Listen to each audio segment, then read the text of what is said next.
Hi guys, thanks very much for having me. So I think probably most of you were here last year, and last year I sort of gave people an idea of the developments that I'd been working on with my company Open Bionics, and I wanted to give you an update on what we've been up to over the past year. It's been a really great year, really fun. We've been doing lots of very hard work. But just in case people don't know what we do, there's a video here that I'll show you that should summarize it nicely.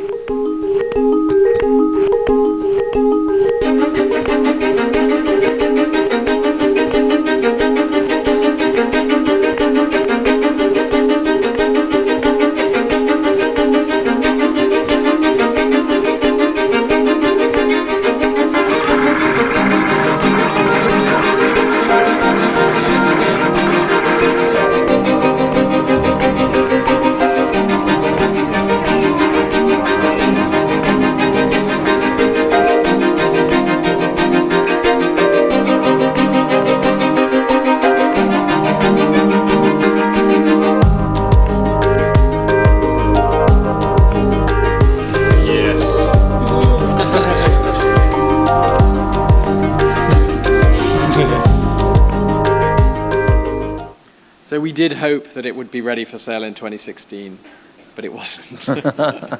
So we're aiming to release our first prosthetic product in 2017, mid-2017. So our mission is to create and democratize technology that enhances the human body.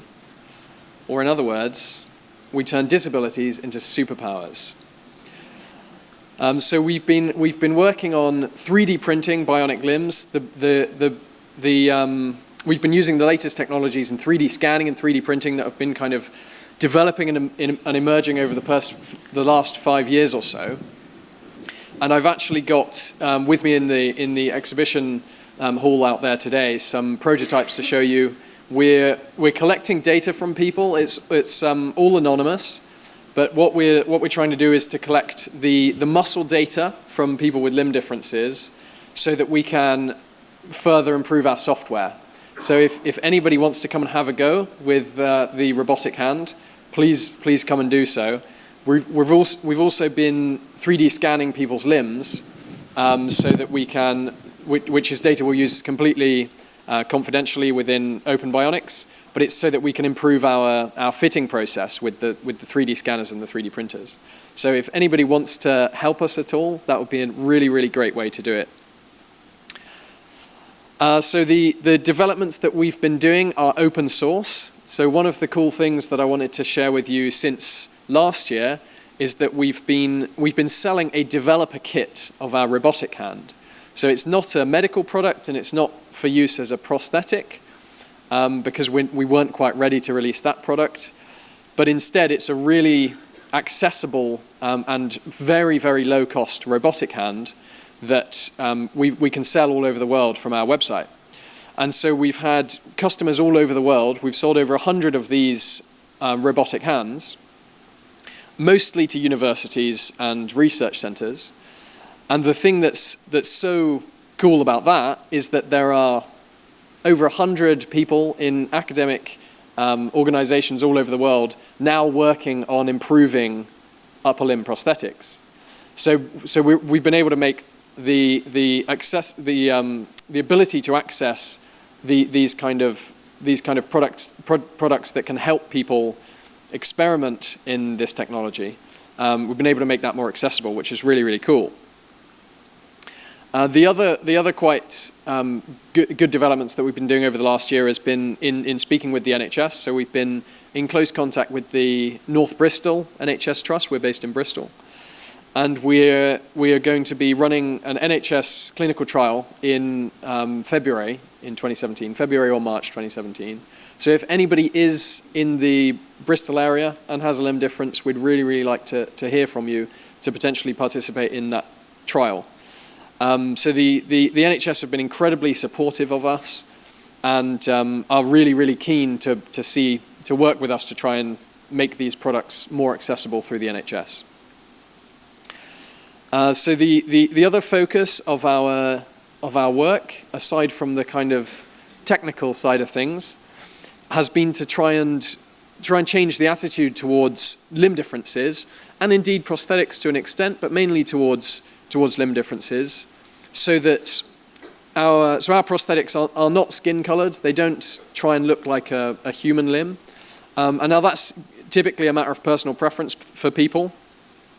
But the way that we look at it is that if you only have the option to get a human-styled limb, the message that's being sent there is almost like, you should look like everybody else, and we're giving you this replacement limb to fill in the gap, which is completely not true. Everybody's unique and has their own body. So we'd rather say, you have a limb difference and it's unique and it's different and it's a really good thing, and you can show it off by wearing a cool piece of wearable technology that nobody else gets to wear, and try and get other people jealous of the prosthetics that people get to wear. And so we've been working with companies like Disney to make designs using things like movies like Iron Man and Frozen and Star Wars. So I've got a video. I think I showed this last year, but it's some testing we did with some kids with Star Wars designs and Iron Man designs. And this was really, really cool. They had lights in. So this one was kind of like a lightsaber-inspired design. And these prototypes are we made these about a year ago. So we've improved things quite a bit since then.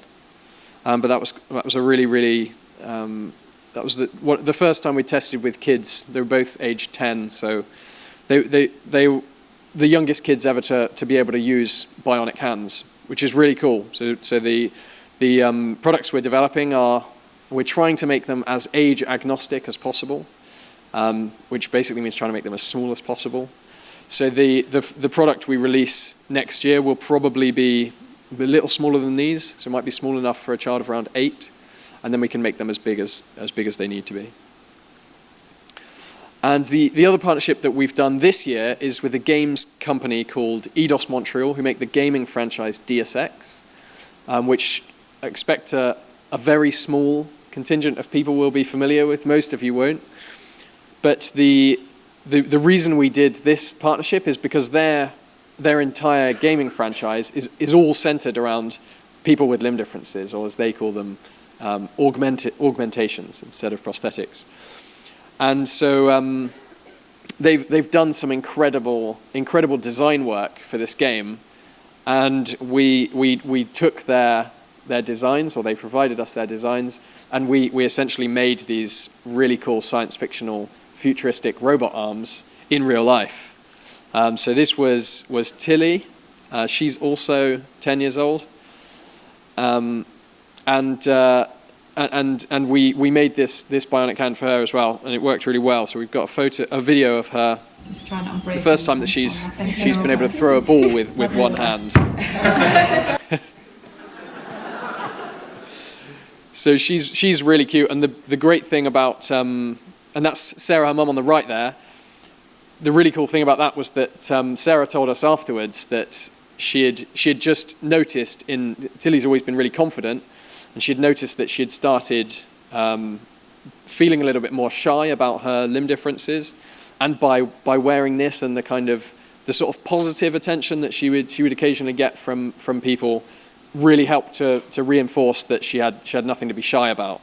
So it really helped her confidence, and we think that's a really cool component to the work that we're doing. So that's it from me. Please come and say hi. I'll be out here for the rest of the day, and if you are willing, we'd love to collect some EMG data or scanning data from people as well. Thank you very much. Well done. Cheers. Joel Gibard, everybody. And again, if you don't mind, Joel, we'll just have a couple of quick questions. But while we do that, could you just tell us, maybe, you've given us an idea of what's happening now and what you've been doing over the last year. Give us a little bit of a glimpse into the future. What are the sort of things that people are working on, the trends that we might be able to see in a few years' time? Yeah, of course. So I mentioned about selling the developer kits. So most of the people that are buying those are working on control systems for prosthetics.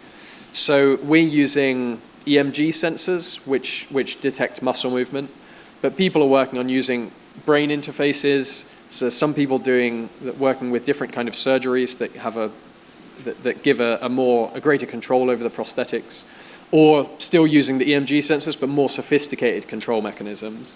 So I think that's going to be a huge part of it, where you'll have sort of full control over the bionic hand in the next sort of maybe 3 to 5 years. The other thing that we think is going to be particularly useful for people is giving the bionic hands some feedback. So they have sensors in the fingers and in the hand, which can detect pressure or temperature. And the prosthetic then has a way of transmitting that information back to the wearer in an intuitive way, so they can essentially feel as well as being able to move their hands. So once you're able to do that, once you'll be able to move the hand with a fine degree of freedom and feel, it'll be really close to the kind of functionality you get from a human hand. Wow, amazing. Matt? Thanks, Alistair. Firstly, what an amazing thing you're doing. That's absolutely fantastic.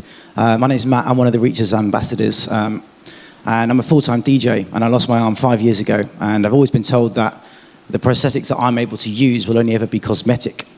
So the idea came to me about 6 to 8 months after I lost my arm, that I wanted to start incorporating a prosthetic inside my DJ set, similar to what Coldplay do when they have like the bracelets when you enter one of their concerts. They all flash in sync, which is pretty cool in stuff like build-ups and stuff. So my question is, would it be possible in your eyes to incorporate a prosthetic where I could use it as some kind of MIDI controller, so I could, trigger acapellas and trigger samples from it wirelessly or with wires, preferably wirelessly? Yeah, that's pretty much it. This has been something that's been on my mind for quite a number of years, to be honest. So it's great to have the opportunity to ask this to someone that actually knows what they're talking about. So. Yeah, so the muscle sensors we use, you can put on any muscles, and you can use them to control anything. So you absolutely could link that up to a MIDI controller. I suppose the challenge would be trying to work out a way to make it do exactly what I don't know whether it would be like essentially doing a dial, like a scale, or whether it's an on-off kind of signal that you want to provide. But that would work. I think you two need to get together. I don't really want to. I'm going to bore everybody else the next half an hour with us. I'll chat to you a bit later on. He's got a big budget for drinks. Right, so use it later. But I'll have a chat with you later. We'll get you guys together later. Great. Okay. Anybody else? Yeah, just over there. Hi, I was wondering if you have any other designs, because at the moment it looks like it's for people with limb deficiencies from elbow down. My son is missing fingers. Is there anything that you could do for that? Not yet, I'm afraid, but we certainly want to look into that in the future.